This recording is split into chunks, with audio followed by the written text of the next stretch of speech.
देश में उसके पहले जो हमारे मनमोहन सिंह प्रधानमंत्री थे, उस समय देश निराशा की ओर बढ़ रहा था। जैसे ही हमारे देश के प्रधानमंत्री नरेंद्र मोदी जी बने, देश आशा की ओर बढ़ता गया और आज हम इस मुकाम तक पहुंचे हैं। इसलिए मेरा आग्रह होगा कि और हम कैसे मोदी जी के मनोबल, मोदी जी के हाथ को कैसे मजबूत करें, इस पर विशेष रूप से हमें ध्यान देना चाहिए। उपस्थित भाई और बहनों, मैं आपको इतना ही आग्रह निवेदन करना चाहिए, जो मोदी जी प्रधानमंत्री बनने के बाद देश के हर वर्ग 11 वर्षों में ऐतिहासिक कार्यकाल गांव, गरीब, वंचित, पीड़ित, शोषित, दलित, महिला, युवा, किसान, यानी हर वर्गों को तकदीर और तकदीर बदलने का काम किया है। आप देखिए, गरीबों के बीच में आज उन्होंने लगातार गरीबों के बीच में अनाज वितरण, किसान में यहाँ पे हमारे झारखंड में एक भी कृषि विश्वविद्यालय नहीं था, मगर 3 कृषि विश्वविद्यालय का स्थापना उन्होंने किया।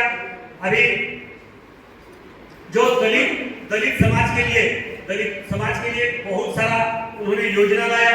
हमारी माँ बहनों के लिए बहुत ऐसे योजना लाया। किसानों के लिए हम कह सकते हैं कि सभी को विशेष ध्यान रखते हुए उन्होंने हर कार्य किया है।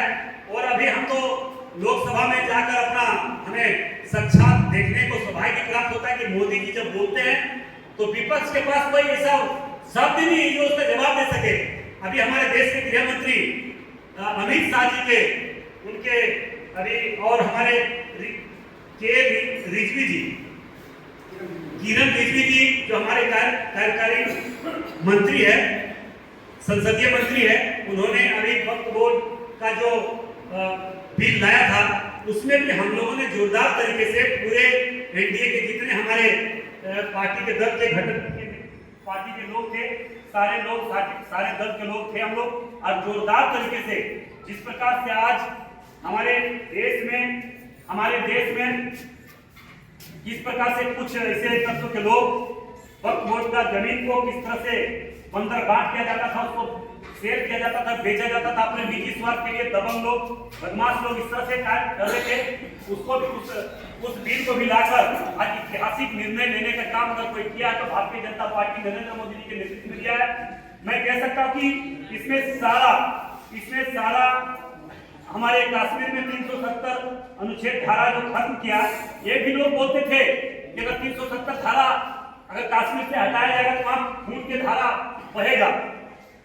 लोग ये चर्चा करते थे, कांग्रेस के लोग, मगर जैसे 370 धारा वहां से हटा, लोग में हिम्मत उसमें विरोधियों में नहीं हुआ कि पत्थर तक कोई चला सके। आप देखते थे हमारे देश के फौजी भाई जब हमारे सुरक्षा के लिए देश के सुरक्षा प्रहरी में रहते थे और हमारे सुरक्षा के लिए वो बॉर्डर में अपने सीना तान कर हमारे सुरक्षा के लिए खड़े रहते थे, उस समय भी आप लोगों ने देखे होंगे कितने पत्थरबाज होते थे, कितने पत्थरबाजी करते थे। मगर जैसे हमारे देश के यशस्वी प्रधानमंत्री नरेंद्र मोदी जी देश के प्रधानमंत्री बने, वैसे पत्थरबाज कहाँ गए इसका कोई आता पता नहीं। आज एक भी पत्थर नहीं चल रहा, ये भी सच्चाई है। आज